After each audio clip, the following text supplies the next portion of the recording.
તો ભાઈઓ જય માતાજી, જય ચામુંડમાં, જય મેલડીમાં। તો આજે શુભ દિવસ એટલે અમારે ચામુંડ માતાનો પલ્લીનો દિવસ એટલે દશેરો છે। તો આજે અમારી ચામુંડ માતાના દશેરાની પલ્લી ભરવાની છે। તો અમે મંદિરે જઈશું।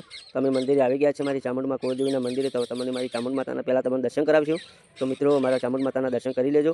તો હવે અમે મંદિરમાં આવી ગયા છે। તો હવે અમારી ચામુંડ માતાના દર્શન કરી લો। અમારી કુળદેવી ચામુંડ માતા છે, એ ચામુંડ માતાના દર્શન કરી લીધા। તો જય માતાજી મિત્રો, ચામુંડમાં કોમેન્ટમાં લખવાનું ભૂલતા નહીં। તો અમારા વડીલો એટલે અમારા કાકા કાકી કુટુંબ બધાએ આવી ગયા છે। મારી ચામુંડ માતાની પલ્લીનો દિવસ છે આજે દશેરાના। દશેરામાં મારા ભાઈઓ બધાએ આવી ગયા છે। ભાઈઓ બધાએ માતાજીની ધજા ચડાવીશું। પહેલી માતાજીની પહેલી ધજા ચડાવવા માટે મારા ભાઈઓ બધા ભેગા થઈ ગયા છે। તો હવે માતાજીની ધજા ચડાવીશું મંદિર ઉપર। તો બધું બધા મિત્રો હળી મળીને મારી કુળદેવી ચામુંડ માતાની પલ્લી ભરે છે। તો મારા ચામુંડમાં સૌની મનોકામના પૂરી કરે એવી મારી પ્રાર્થના છે। તો જય મા કુળદેવી ચામુંડ માતાને લખજો। તો હવે અમે ધજા ચડાવીશું। ધજા ઉપર ચડાવી દીધી છે મારી ચામુંડ માતાની। તો હવે અમે ધજા ચડાવી દીધી છે એટલે હવે અમે ચામુંડ માતાની પલ્લી હવે ભરવાની છે। તો માતાજીના ધૂપ દોહાડા કરશું। તો જય માતાજીને અમે પલ્લી ભરી દીધી છે। તો જય માતાજી કોમેન્ટમાં લખવાનું ભૂલતા નહીં મારા વાલા મિત્રો। જો બધાય કાકા કુટુંબો મારા પલ્લી ભરવા આવી ગયા છે બધાય। તો ભાઈઓ મારા બધાય વાલા મિત્રો બધા ભેગા થયા છે। તો હવે અમે પલ્લી ભરી દીધી છે અને મારા ભાઈઓ હાલી મળીને ચામુંડ માતાએ બેઠા છે। તો જય માતાજી કોમેન્ટમાં લખજો, ચામુંડમાં લખજો।